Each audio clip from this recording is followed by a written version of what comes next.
may nakita ko naglalako ng tahong. Nakita ko is maliliit siya. So, naingganyo akong bumili.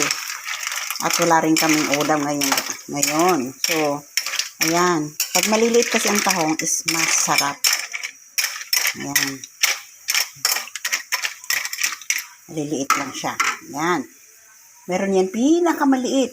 Malalaki sa tingin nyo, pero maliliit. Yan. Ayun. Hanapin ko yung pinakamaliit. Meron yung pinakamaliit. Nasaan kaya yun? Ito may maliit oh. Ay, nalaglag. Hindi ko makita. Meron yun eh. Pinakamaliit. Sobrang liit talaga. Ito malaki-laki yan. Yan, hindi ko na yung ginisa para iwas sa mantika. So, nagpakulo na lang ko ng tubig. Tapos lagyan ng bawang at luya. Oh, diba? Ayos na. Tapos hindi iwas na sa mantika. Yan. Pinakita kong pinakamaliit. Malaki siyang tingnan. Pero, Diyos ko, ang liit-liit niyan. Oh, yan. Pag maliliit ang tahong, masarap.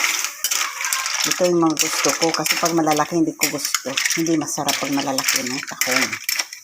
Yan. Dumami na siya kasi paluto na. Okay na. Kumukulo na sa ating takpan.